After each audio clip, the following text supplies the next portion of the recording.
If I can direct your attention to the agenda. The speaker's cards and every item, sir. Very good. Thank you, Mr. Clerk. Some of them are the same ones for return. Okay, so we have Herman on all items. Please come forward. You have 3 minutes on all items, then 1 minute of general public comment. Including that three, yes, sorry. So 3 minutes on the clock. You're on. So you see, in regards to 17/0875 regarding public safety at the Los Angeles World Airports, I'd like to bring a loud noise complaint that amplified devices is prohibited at the Los Angeles World Airports due to interference with people's peace and quiet. No sound should be audible for more than 1,055 feet and 66 seconds away from the boundary where it is being played. LAMC, and for the record, we have a city attorney, Mr. Hugo Rossiter here. Thank you. And then I go into item 2, fuck it. And then I go to item 3, First Amendment to Terminal Facilities Lease and License Agreement. International Airport is not safe. We have rudely ignorant peace officers like the ones from the LAPD interrupting the lives of people who are here visiting from out of state that don't know our laws.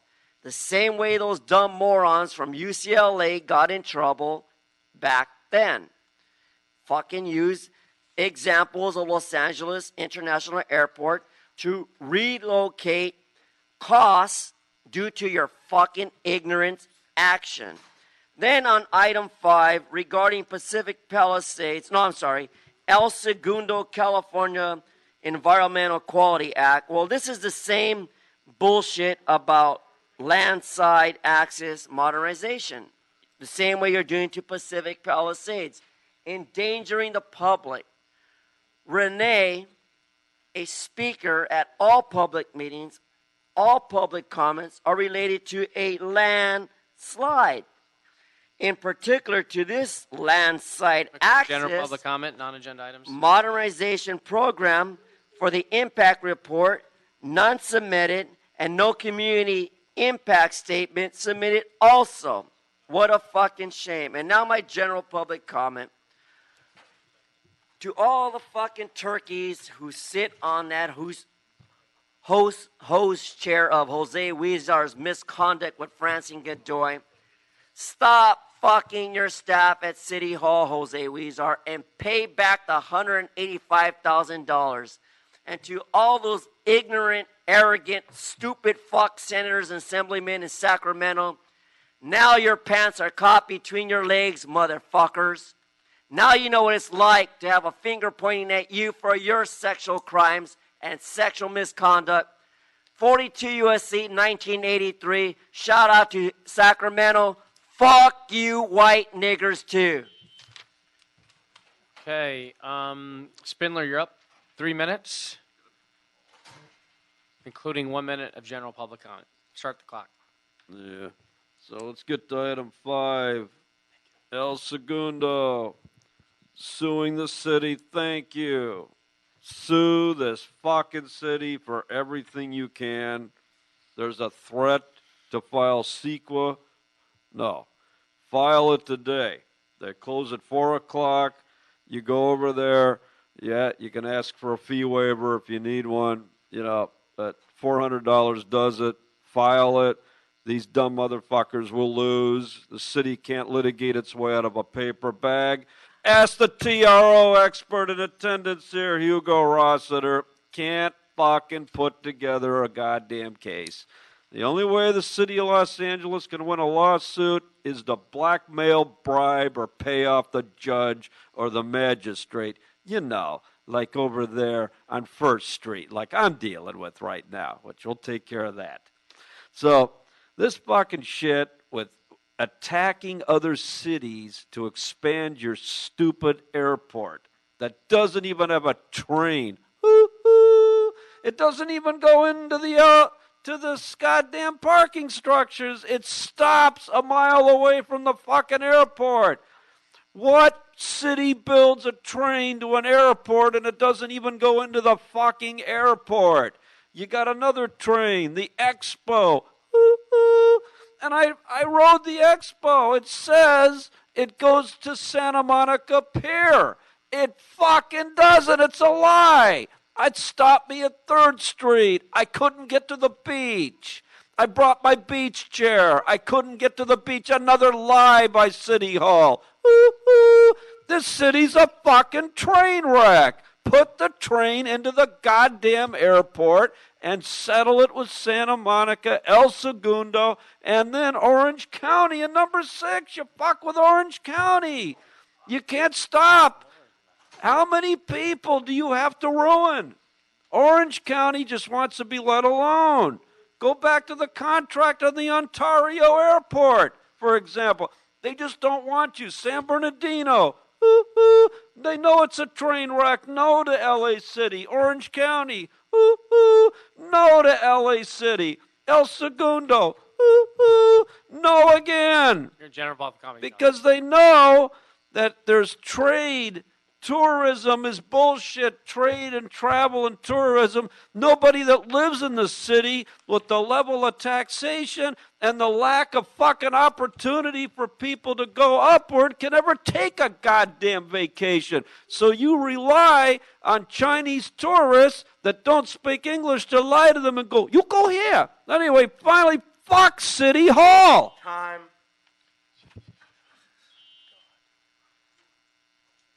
Okay. Any other cards? None, sir. General public comment? Okay, we'll close general public comment. If I can now direct your attention to the agenda.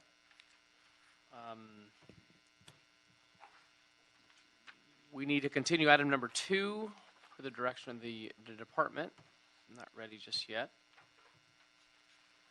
Dennis, what are we looking at? 60 days? Okay. So we're here, item 2, and push that to our meeting in January. And then we'll take on consent items 3, 4, and 6. Okay with that? Yeah.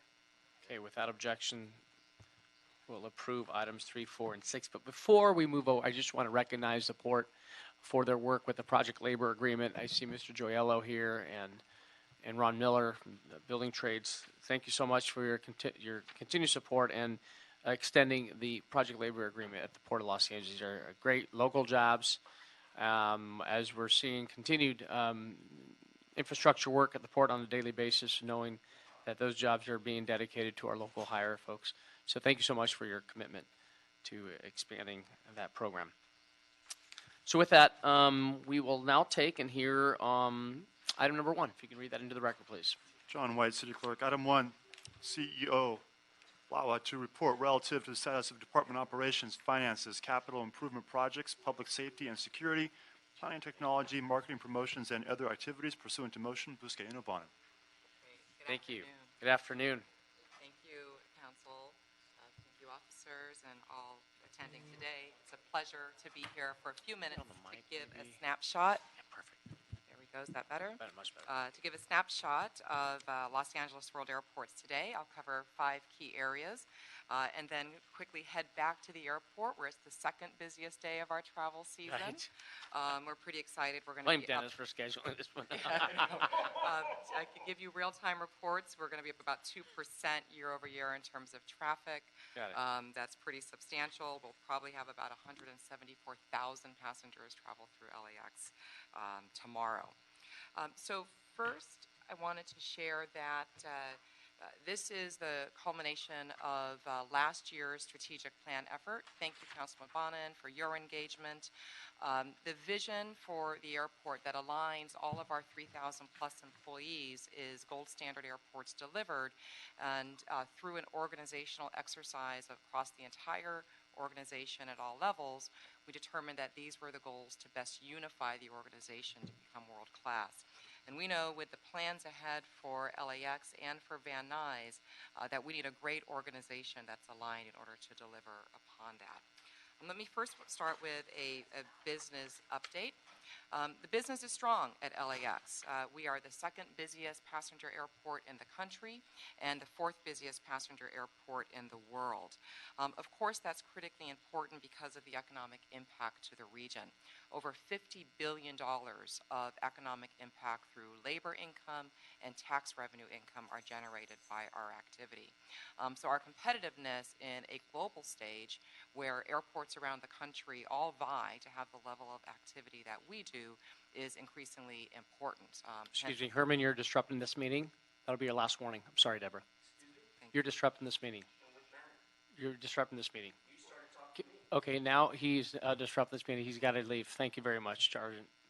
You got to go. Thank you. So you're in violation of the Brown Act because you say I'm being disruptive. You got to go. You don't have to shoot me, Joe. You don't have to shoot me, Joe. Hands up. My hands are up, Joe. You don't have to shoot me. You don't have to stupid fucking cop. Thank you, Councilman. Sorry for the disruption. Thank you. Fix the green line so people don't have to see that horrible eyesore of see- Wilmington and Imperial, jackass. You see here on the slide our relative position in a few categories. Again, we're performing very, very strong against global competition as well as domestic competition as well. This year, as a matter of fact, we have the highest number of routes of new routes of any other airport in the country, with 13 new routes launched this year alone. That's thus far in calendar year 17. These are, several of these are brand new nonstops. Critically important when you think about an airport like LAX versus Atlanta, are that these routes are serving passengers that are coming into the great city of Los Angeles. They're staying here, they're spending tourism dollars, they're spending investment dollars, they're spending times with friends and family, and that creates a broader economic impact than if an airport serves mainly a hub or connecting traffic type environment. So this speaks very, very strong to us and is critically important for our future.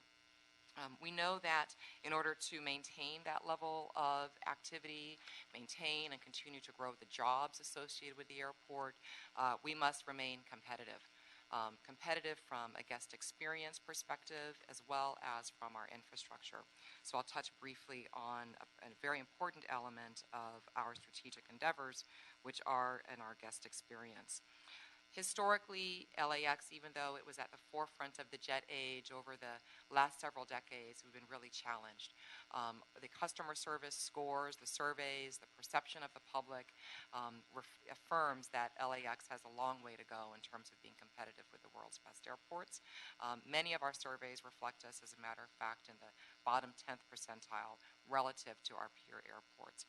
So we know we need to address that, both through infrastructure as well as through other elements of our operation and the experiences that our passengers have here. We have created a more intense focus on the metrics that we use to understand what's important to passengers and how the actions we're taking, the investments we're making, are moving the needle to help improve the experience for our guests. Across the industry, there are always similar parallels about what's most important to a passenger. I'll talk just about two of them right now here at LA. One is Wi-Fi. Our Chief Innovation Officer says Wi-Fi today is like having air to breathe. It is a necessity, and the public demands a high level of service from their Wi-Fi experience, and they certainly expect it at the airport. This was one of our bottom performers in terms of guest experience. In the last year, we have added new physical access points to increase the availability and the speed of our Wi-Fi.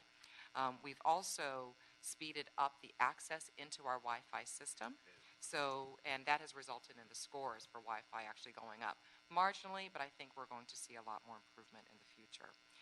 The other element for the guest experience called out at LAX is wayfinding. Very, very difficult for wayfinding. The configuration of our buildings, the roadways, etc., all create just physical challenges, and we are looking to improve that. From addressing sign pollution, which is over-proliferation of signs, but yet having signs that are dated and they're non-effective. We're looking at our wayfinding, both from a signage perspective and using technology to help guide the passengers better through the airport experience. Recently, you may have seen that on the curbsides, we've done some very simple things. made very large alphanumeric signs on our columns so that passengers and their drivers or their loved ones that are picking them up can easier identify each other on the curb. That also helps with moving traffic along and speeding the congestion or eliminating the congestion at the airport as well. And again, you'll see technology with beaconing, wayfinding tools become much more prevalent. We're also increasing the sizes of our signs. With the amount of congestion there, some of our signage is just very difficult to see. So we're prototyping right now and have brought in some focus groups to help us identify the size of the signs that are going to be most effective for people that obviously need the signs to tell them where to go. It's been often said that our signs today are for people that know where they're going. So we obviously want to improve our wayfinding. We realize that we need to make significant strides on guest experience aside from just the infrastructure investments. And so we have formed what is somewhat unique in the industry. We have formed a Guest Experience Partners Council. Some of our partners in the airlines that are here today are part of that council. It's leadership from airlines, from the TSA, CBP, our concessionaires, as well as ground transportation providers. I convene the meeting and chair it, and we meet monthly to tackle some of the biggest issues on the guest experience. We are all vested partners in making sure that LAX is the airport that this city deserves. So you'll see more and more from us on our metric-driven process on improving the customer experience. As said, those elements of Wi-Fi and wayfinding, improving restrooms are all very important. Adding new experiences to the airport are important. But obviously our investment in infrastructure is part and parcel and an essential component of our success and transformation. I'll comment just on the LAMP program. It was November 8th, not long ago, that we received 3 proposals from 3 world-class teams on the APM. This was a huge milestone because the teams that are competing to design, build, finance, operate, and maintain our APM system are investing millions of dollars in the competition. And they would have only have done so only if they saw the strength of the market and also the integrity in the process and the political support that said their investment time was going to be worthy and would be fulfilled. And so we're very happy that we've kept 3 teams in the process and we have strong competition. There are dozens of subject matter experts that are in a floor near the airport. They're occupying one entire floor in a building where we received truckloads of the proposal documents. And over the holidays, they have been working since November 8th over Veterans Holiday, as well as over the weekends in beginning the scoring process. We look forward to bringing you our recommendation early in the new year, and we are on track to do that. We're very excited. We also recently issued the draft RFP for the Consolidated Rent-A-Car Facility, which is the anchor portion of the LAMP project. And many of these projects you're familiar with. The MSC is underway. That is our new satellite concourse that will connect by a pedestrian underground tunnel from Tom Bradley International Terminal. We successfully, with our partners at Delta, executed what was the largest terminal airline relocation project on record, and we have seen incredible operational gains as a result. The other terminal projects, 2 and 3, 1, 1.5, and 4, are all investments that we are making with our partner carriers to improve, and essentially, at the end of it, we would have renovated every terminal that exists today. Along the way, we have to continue, as our mayor describes for us, to be the transportation and technology capital of the world. Innovation is incredibly important to us. We have to not just build our way to efficiency and reliability and to great experiences, but use the amazing tools and technologies that are becoming available to us. Later on today, you're going to be hearing about our new website that is in beta testing mode right now.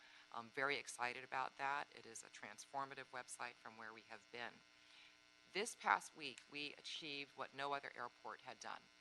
We installed a facial recognition biometric airline boarding system. This is a pilot program with CBP. What terminal? This is in Tom Bradley. It is being prototyped right now with British Airways. And the prototype allows a passenger to use their face to stand in front of the screen, and they do not need their boarding pass. Facial recognition identifies the passenger and identifies that they have access to board that aircraft. And we put that into operation this week. We look forward to getting the results of the pilot and extending the program with other airlines. Facial recognition or biometric boarding and exit is actually in place, particularly in European airports where there's some more technology advancements. So we're very pleased of the fact that we are on the forefront of this innovation. And TSA recently recognized LAX as one of their primary innovation partner airports. So there is much more to see as we retool and advance the process of traveling and securing passengers at our airport. We're very excited about this. Another element on our innovation forefronts are mobile passport control.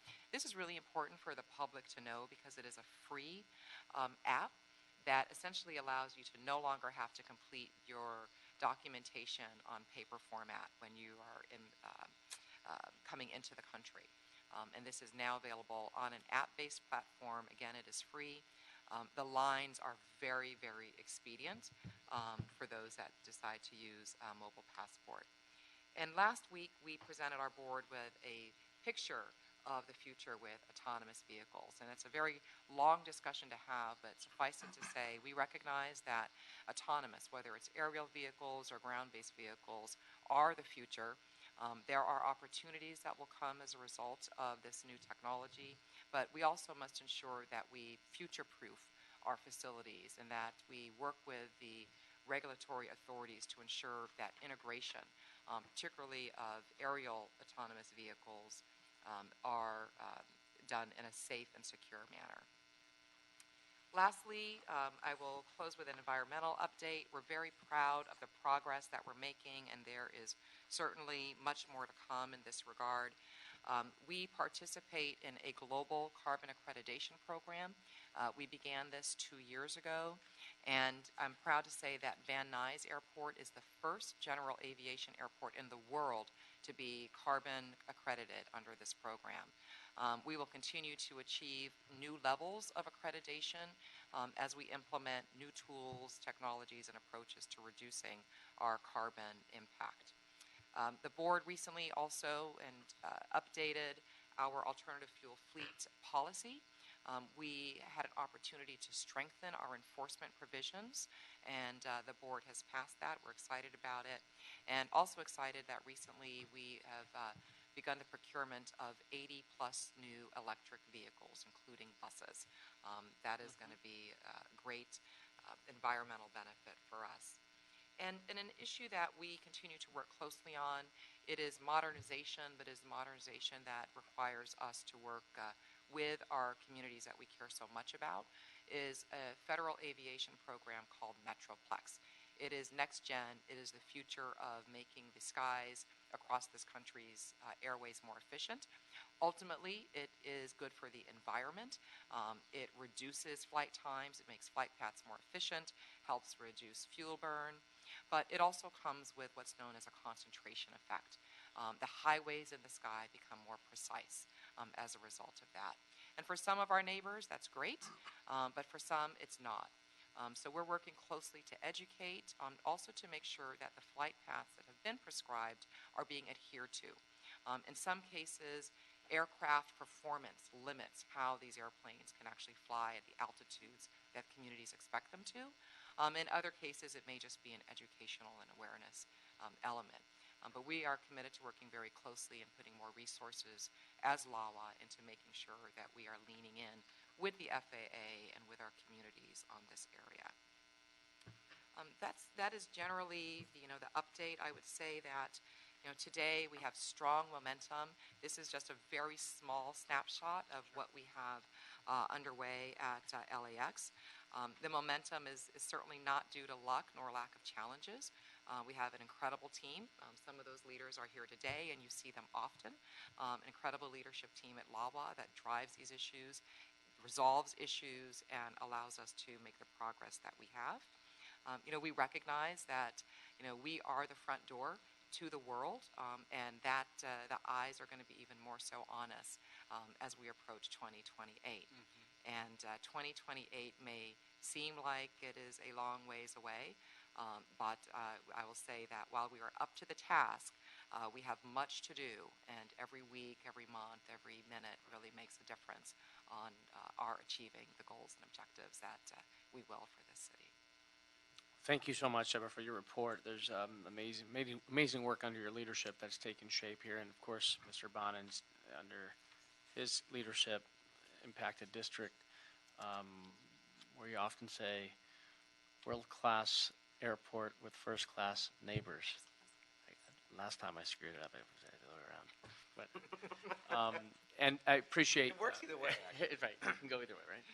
But thanks for embracing me and my staff. We were with you and your team not too long ago and able to get an update on the LAMP and the work that you're doing and the $14 billion lift. And one of my main questions to you is, do you have enough folks to oversee this $14 billion modernization program at the airport?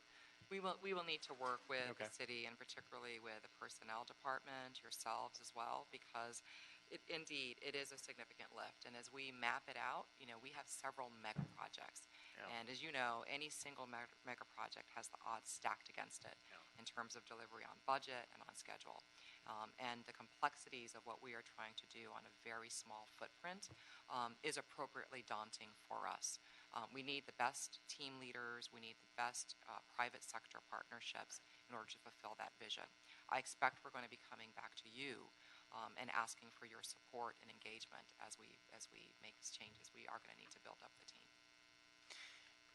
And your guest experience update, really appreciate that. I know it's really important. And we went to Asia 4 years ago now, Mike, with the mayor, and we just saw just amazing work being done on the guest relation and experiences at the airports that we visited. The recent report came out that LAX was near the bottom of the guest experience, and I know you and I spoke offline about this, but just for the record, why is it that we didn't fare too well on the latest survey? There are many things that matter to guests, right? Overall, the performance for LAX is about the level of experience that our guests have. Wayfinding, literally restrooms, Wi-Fi, the checkpoint experiences, and of course traffic, right? The ability to access LAX is a significant deterrent to the experience of our passengers.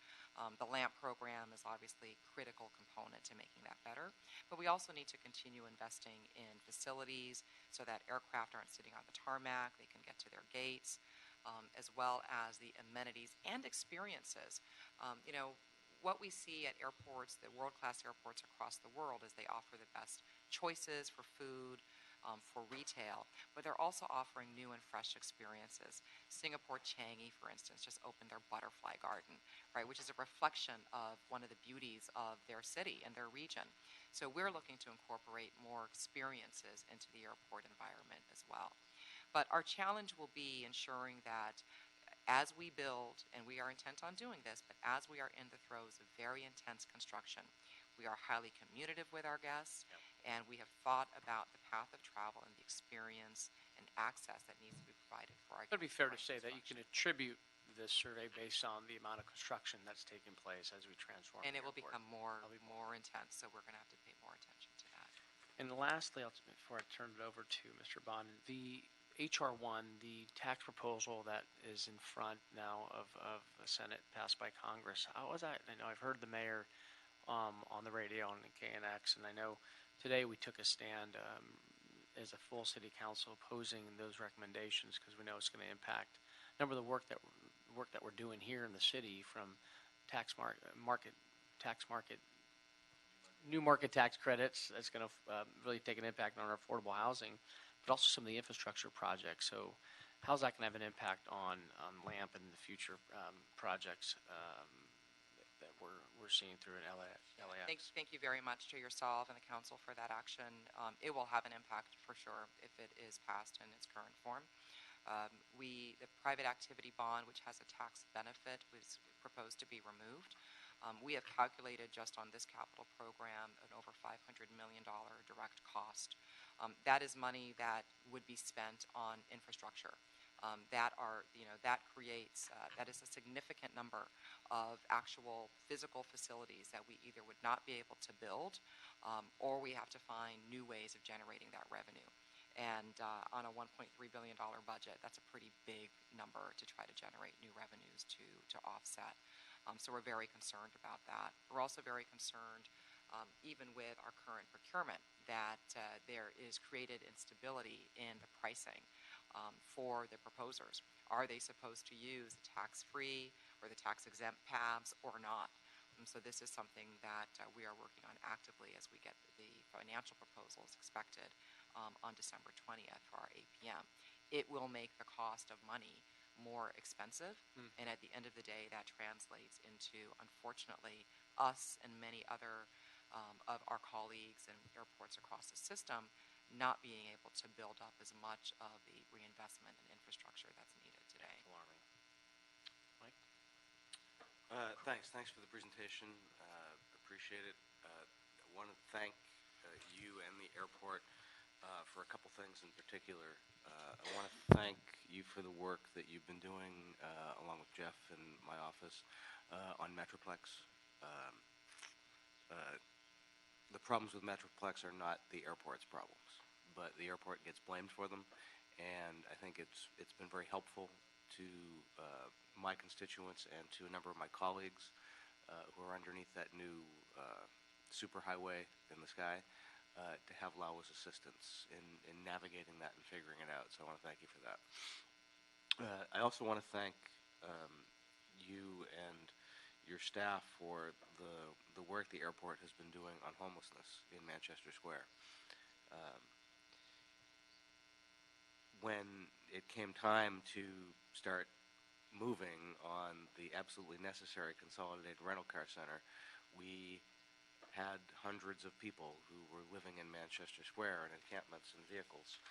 And I asked the airport to handle that responsibly and humanely. And I got to say, I've said it in a few other venues, and I'll say it here now, the airport right now is doing the most effective homeless service program in my district. It's charting up better numbers than the C3 program in another part of my district. Thank you very much for your support in creating the pathways for relocation, the transitional housing for the people that have been suffering there. Yeah, and thank you to Supervisor Ridley Thomas, too, who's been a part of the team. Wanted to just ask about, one of the things that was sort of, both Joe and I worked on, the council wrestled with, was the TNCs at the airport. And I think it has been more successful than we would have anticipated. Do we know what percentage of the passenger traffic in the CTA is Uber or Lyft? 20%?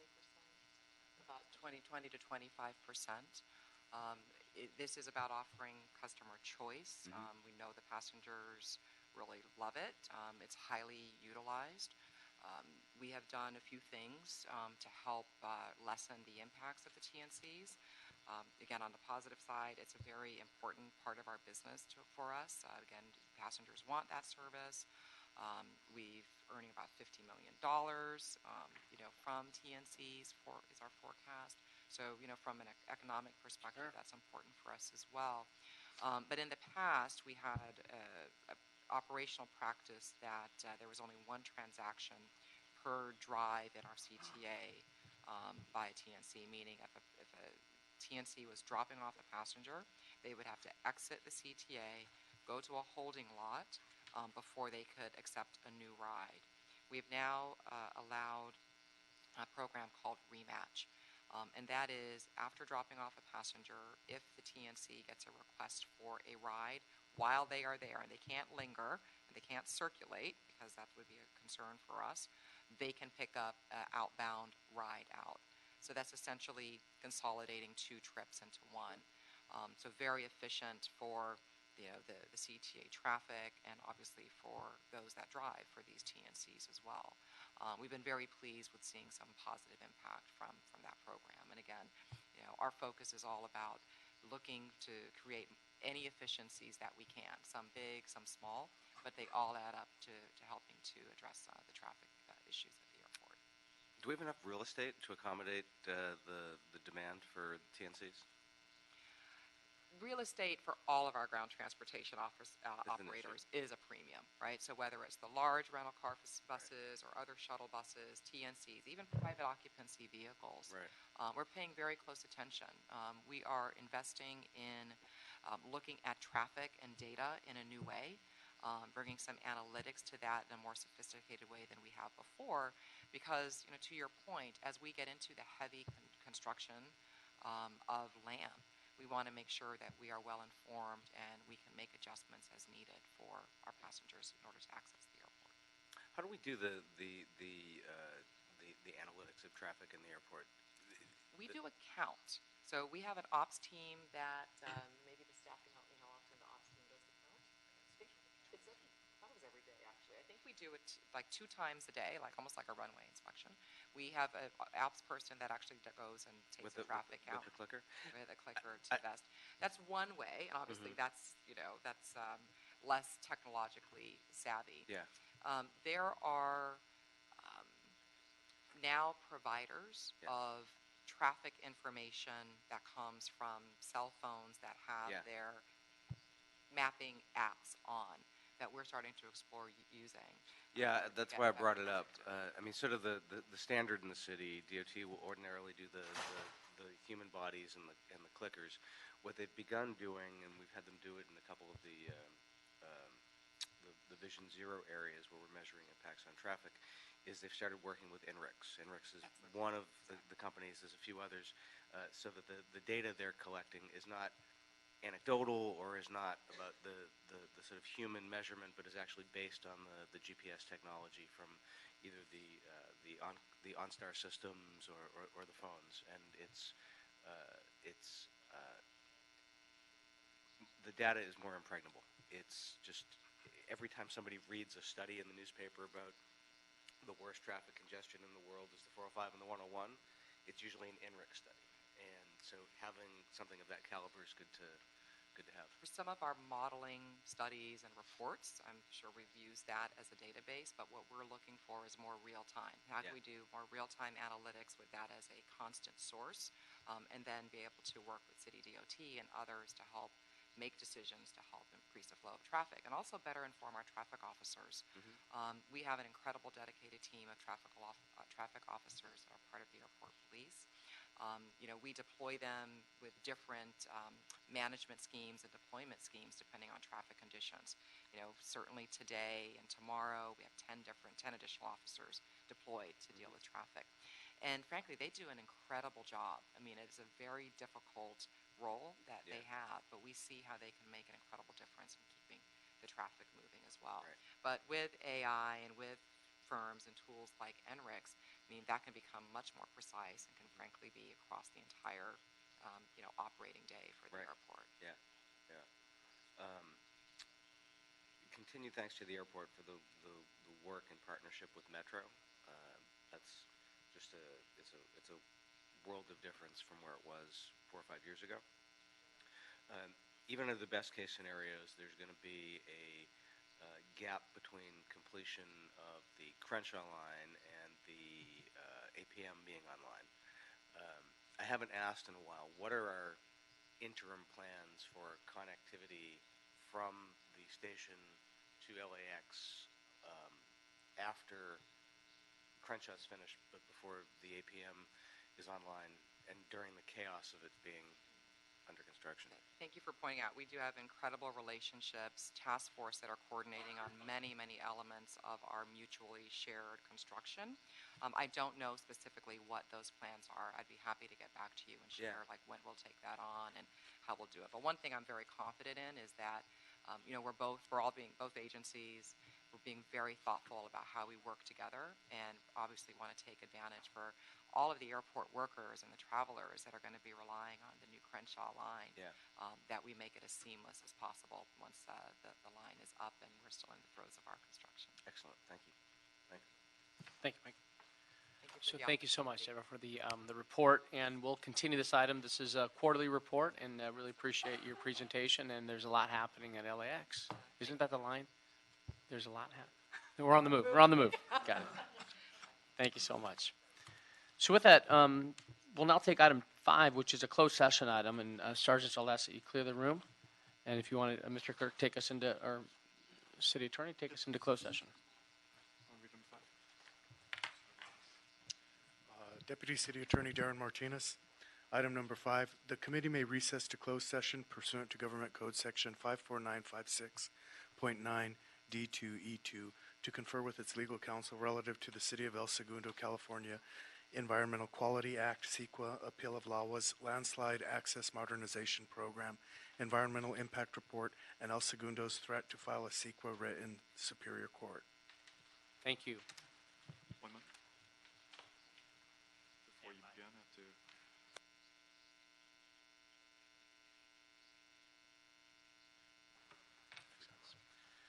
Okay, now we've returned to open session.